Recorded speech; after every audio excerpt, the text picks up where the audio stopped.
ओम नमः शिवाय। नमस्कार साथियों, उम्मीद करती हूँ सभी स्वस्थ होंगे। आज मैं आपके लिए शिव महापुराण का परिचय लेके आई हूँ। शिव महापुराण धर्म, अर्थ, काम और मोक्ष रूपी चारों पुरुषार्थों को देने वाला है।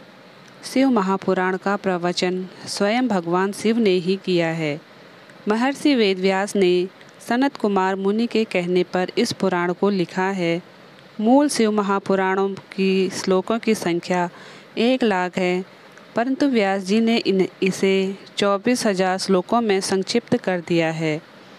पुराणों की क्रम संख्या के अनुसार शिव महापुराण का स्थान चौथा है।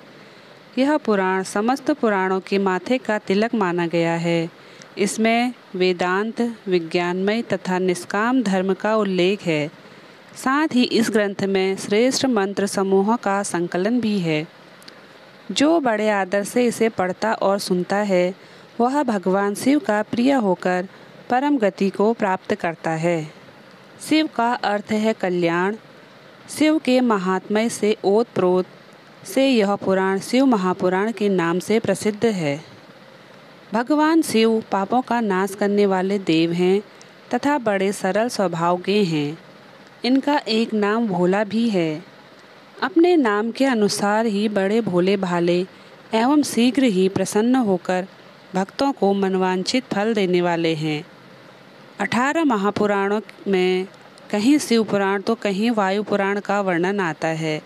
शिव पुराण का संबंध शैव मत से है।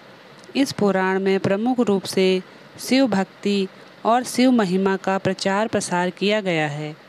प्रायः सभी पुराणों में शिव को त्याग, तपस्या, वात्सल्य तथा करुणा की मूर्ति बताया गया है।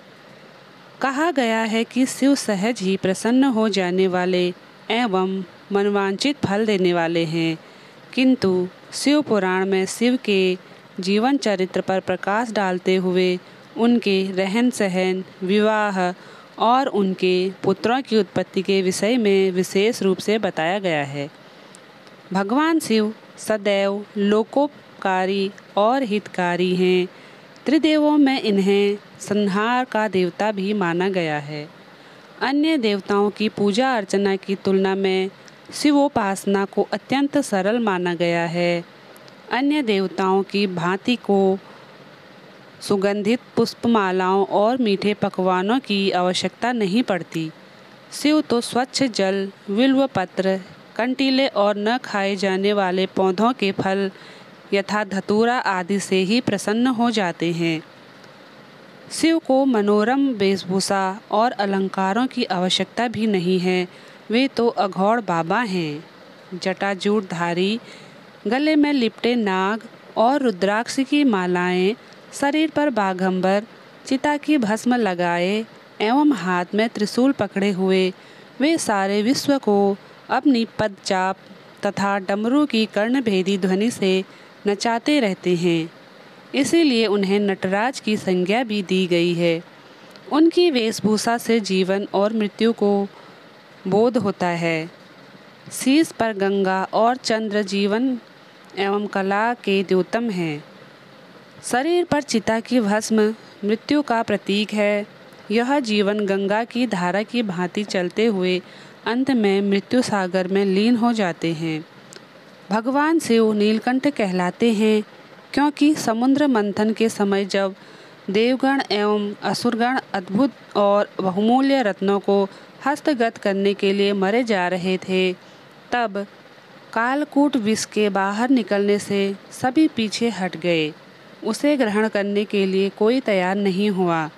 तब शिव ने ही उस महाविनाशक विष को अपने कंठ में धारण कर लिया।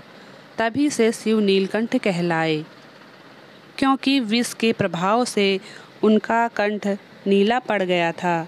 ऐसे परोपकारी और अपरिग्रही शिव का चरित्र वर्णित करने के लिए ही इस शिव पुराण की रचना की गई है।